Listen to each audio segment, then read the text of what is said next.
Salve, salve, galera! Sejam todos bem-vindos a esse vídeo instrutivo, onde a gente vai conversar um pouquinho sobre Centro Espírita. E aí, Centro Espírita tem dono, pessoal? Será? Sim ou não? Antes, permitam que eu me apresente. Meu nome é Leandro, sou sacerdote do Templo de Umbanda São Jerônimo, localizado na cidade de Presidente Prudente, interior do estado de São Paulo, galera. Sejam todos bem-vindos, tá? Nossos atendimentos acontecem todas as sextas-feiras a partir das 20 horas. São públicos, gratuitos e por ordem de chegada.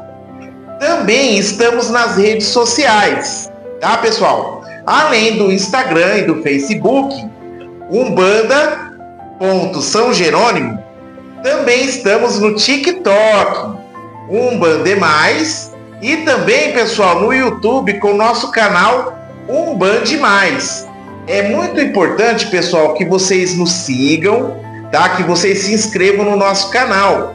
Isso vai permitir que a gente possa crescer cada vez mais e propagar nossa mensagem, nosso ensinamento para muitas pessoas.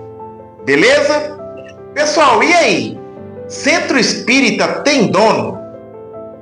Pessoal, diferentemente da Umbanda, do Candomblé e outras vertentes que são religiões, que possuem dogmas e necessitam ter dirigentes espirituais, o Centro Espírita ele não é ainda uma religião.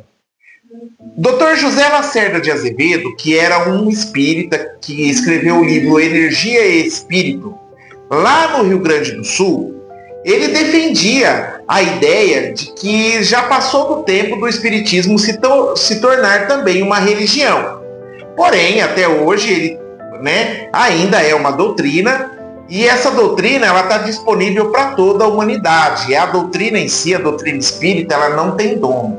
Tá? Então, segundo a codificação de Allan Kardec, lá nas obras básicas, no Pentateuco de Allan Kardec, tá, pessoal? Ele deixou muito claro isso, que o espiritismo, a doutrina espírita, os ensinamentos que foram codificados, com o auxílio de Allan Kardec, eles pertencem à humanidade, não possuem dono.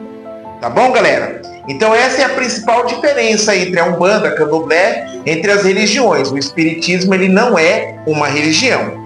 Só que assim, pessoal, as casas espíritas, os centros espíritas, eles não têm dono. Só que na prática a gente não vê acontecendo isso.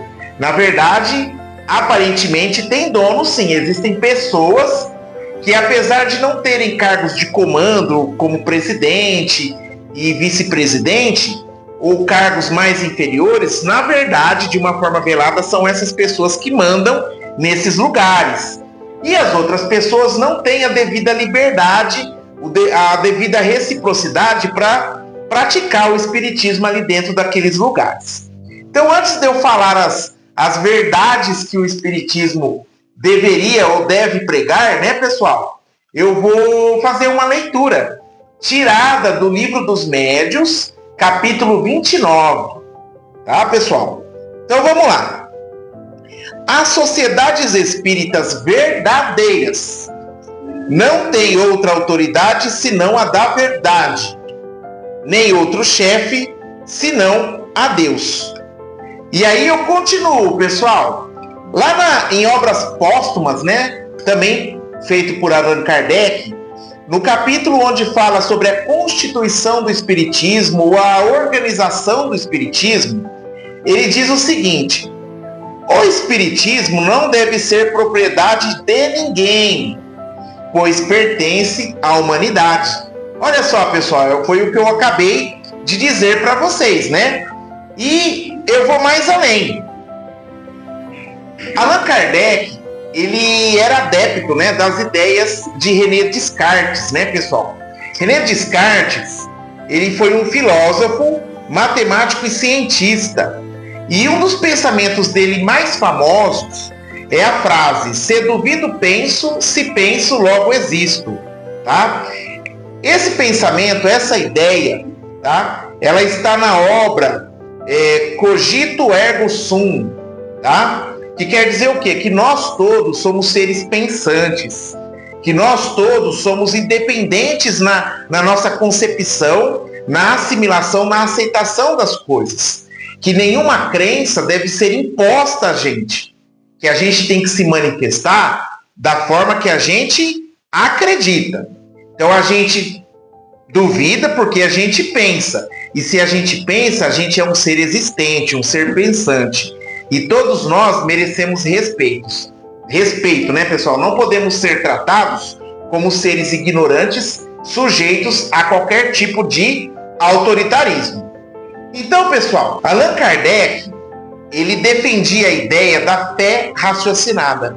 Então, essa fé raciocinada é o quê? É uma fé que tem que fazer sentido, que tem que seguir uma lógica, tem que seguir uma base de pensamento que faz sentido. E ela é diferente daquela fé cega, né? Porque existe até uma máxima na teologia que fala: quando a fé fala, até a ciência se cala. E Allan Kardec, ele não acreditava nisso, tá, pessoal? Ele acreditava que ciência e espiritismo têm que andar juntos. E eu também concordo. Para mim, pessoal, o espiritismo é ciência, é uma coisa séria, é uma coisa que tem que ser levada em conta por todos, tá? Então, assim, o espiritismo, ele espera muito da gente, né? E espera o quê? A nossa evolução, a busca pela sabedoria, o nosso aprimoramento, de forma que a gente possa dar um bom testemunho. Bom, pois bem, orientado pelas entidades lá do nosso terreiro, da nossa casa, né, pessoal? A princípio eu, comecei a participar de uma casa espírita, né? A frequentar os trabalhos de uma casa espírita bem antiga aqui na minha cidade. A princípio eu comecei a ir nos estudos, né? Porque as entidades do nosso terreiro falaram: vai lá que vocês precisam aprender com eles. Ah, tá bom, então já que é para aprender eu vou no estudo, né? Porque eu tinha aquela ideia que os espíritas estudavam muito, que eles eram aplicados, né? Aí comecei a participar do estudo e comecei a perceber que não é bem assim, pessoal. Que os problemas que eles têm lá dentro da casa espírita não são nada diferente dos problemas que a gente tem também dentro da Umbanda e dentro de qualquer religião. Ou seja, apesar de ser uma doutrina, existem as pessoas lá dentro que são falíveis, que são falhas, não é verdade? Aí, fora o estudo, comecei a participar lá das atividades de entrega de alimentos aos necessitados, comecei a frequentar um pouquinho o ambiente lá de cozinha, aí comecei a frequentar também as palestras e percebi o que, pessoal? Que dentro do centro espírita, olha, com todo respeito, mas assim, dentro do centro espírita, todos os setores ali, todas as pessoas estavam em maioria desunidos. Que não havia aquela interligação, aquela interconexão, né, dentro da casa espírita. E fui percebendo com o tempo, através das mensagens dos espíritos que trabalham com a gente, dos nossos mentores lá no terreiro, que os espíritos de baixa vibração, que os espíritos imperfeitos, estavam tentando acabar com aquela casa espírita, fechar aquela casa espírita. E por onde que eles conseguem, pessoal? Através das portas que a gente mesmo abre, através das nossas ações, das nossas atitudes e dos nossos pensamentos. Quando a gente baixa o nosso nível moral, a nossa autoridade moral, pessoal, a gente abre caminho para muita coisa ruim acontecer na nossa vida. Aí eu ficava me questionando a respeito disso, né? Como pode isso acontecer aqui dentro? Porque na Umbanda, pessoal, quando acontecem essas coisas, geralmente o dirigente, o chefe espiritual da casa, quando intercepta isso, ele chama os filhos para conversar e tenta resolver lá dentro da Umbanda, né? Inclusive existe uma máxima que a gente tem que ajudar primeiro os que estão dentro, na corrente, dentro do terreiro, para depois ajudar quem está fora do terreiro, quem é da consulência. E isso é muito bacana. A Umbanda, qualquer religião, até mesmo o espiritismo, ele existe para ajudar pessoas. E as pessoas, às vezes, elas abrem portas para serem influenciadas pelos espíritos imperfeitos. Elas podem estar sendo vítimas de algum processo de obsessão espiritual, não é verdade, pessoal? Então, bora lá. Aí, nesse centro espírita aqui na cidade de Presidente Prudente, né? Comecei a participar de uns trabalhos mediúnicos abertos às terças-feiras. Trabalho aberto às sextas-feiras que ajuda as pessoas. Que as pessoas vêm, participam do trabalho, recebem aconselhamento, né? E todo o amparo necessário que uma casa espírita deve dar para as pessoas.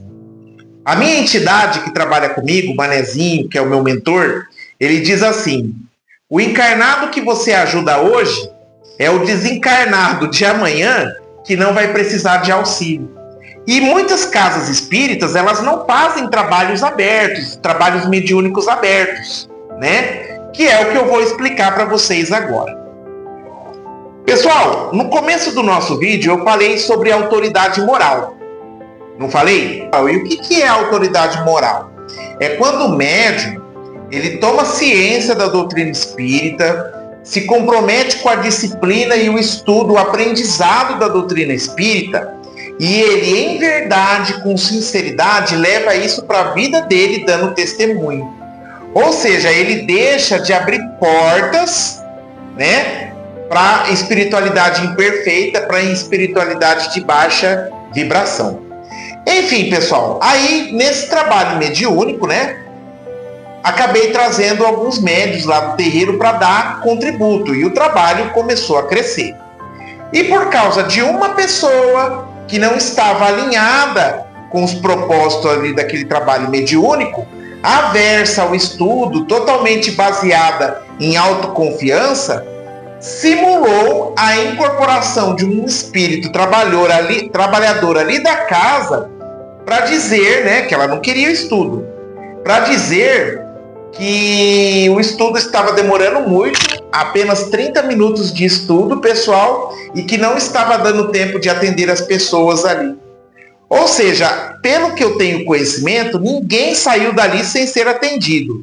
Agora, considerando o ensinamento, né, os 2 mandamentos do Espírito da Verdade, amai-vos e instruí-vos, qual é o Espírito iluminado, o Espírito bom, o Espírito puro que viria numa manifestação mediúnica trazer uma mensagem dessas? Mas nunca, né, pessoal? Impossível disso daí acontecer. Então, pessoal, o que acontece? Aí quando encerrou o trabalho, não deram satisfação para ninguém, dizendo se pautar no estatuto da casa, né, nos regulamentos da casa, que proíbe trabalho aberto, foi procurar um membro lá da diretoria, né, que a gente sabe que é o dono ali do centro, entre aspas, né? E a pessoa justificou para mim que era devido à fragilidade dos médiuns, sendo que, na verdade, o problema era uma pessoa só. Então, pessoal, centro espírita, ele foi feito para quê? Tem que ter regulamento, tem que ter regras, ele precisa ter diretoria. Só que esses membros da diretoria, eles não podem ser autoritários, eles não são donos do centro. O centro espírita, ele pertence a Deus, ele pertence à espiritualidade. Então ele não está sujeito aos caprichos das pessoas. Infelizmente, nesse lugar, pessoal, juntamente com as dissensões que eu mencionei para vocês no começo do vídeo, né? O que acontece lá também? Tem muita pedância. Ou seja, esse trabalho começou a causar incômodo em outras pessoas lá que, entre aspas, se achavam no centro das atenções. Então a pedância, então assim, é um querendo ser melhor que o outro, um querendo aparecer mais do que o outro. Ou seja, uma coisa, pessoal, que é totalmente aversa ao espiritismo, né? Que prega o quê? A humildade, né? A fraternidade. Então, pessoal, buscando entender, né? Buscando saber uma resposta, compreender tudo isso que aconteceu, por que encerraram o trabalho, todo esse contexto, né? Esse problema que aconteceu, onde preferiram dar ouvidos para esse médium que estava indisciplinado na mesa. Na ocasião, chegou até as minhas mãos um livro chamado Aconteceu na Casa Espírita. Olha só, dá uma olhada aqui, ó. E nesse livro, pessoal, eu pude aprender o seguinte, que mesmo os espíritos imperfeitos, mesmo os espíritos maledicentes, né, voltados para o mal, eles têm acesso sim a casas espíritas. Não só a casas espíritas, mas terreiros de Umbanda, qualquer lugar onde se dê passagem para eles. A propósito, com a autorização dos bons espíritos, dos espíritos mais evoluídos. Por quê? Justamente para poder testar, provar os médiuns, colocá-los à prova para que eles consigam perceber essa situação e passar a dar um testemunho melhor para que esses espíritos não encontrem acesso no coração desses médiuns. Então olha só que interessante, né? A espiritualidade, ela sempre arruma um jeito de colocar o conhecimento, o esclarecimento na nossa mão, na nossa vida, né? Da forma mais sutil que você possa imaginar.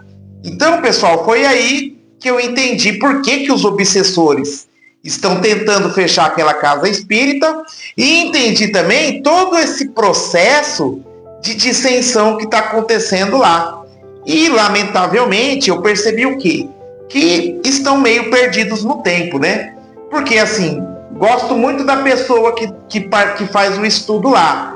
Mas, assim, como pode uma pessoa dar ensinamento espírita, da doutrinação espírita, se ela mesma afirma que nunca pisou numa sessão mediúnica, num trabalho mediúnico? Então, assim, é o mesmo que falar de uma coisa que não tem conhecimento empírico, não tem prática para poder passar. E isso acontece com muita gente lá, porque até o trabalho mediúnico, pessoal, que acontece nessa casa, é descredibilizado pelas outras pessoas lá dentro. Ou seja, não tem frequência, não tem participação. As pessoas que estão lá, a maioria, não acreditam na eficácia, na eficiência, quiçá a seriedade do trabalho mediúnico que é desenvolvido lá. Pessoal, fica aí essa dica de leitura. Aconteceu na Casa Espírita, tá? E espero que vocês estejam gostando dos vídeos, que estejam nos acompanhando nas redes sociais e façam inscrição no nosso canal, tá bom, pessoal? Fiquem com Deus e axé.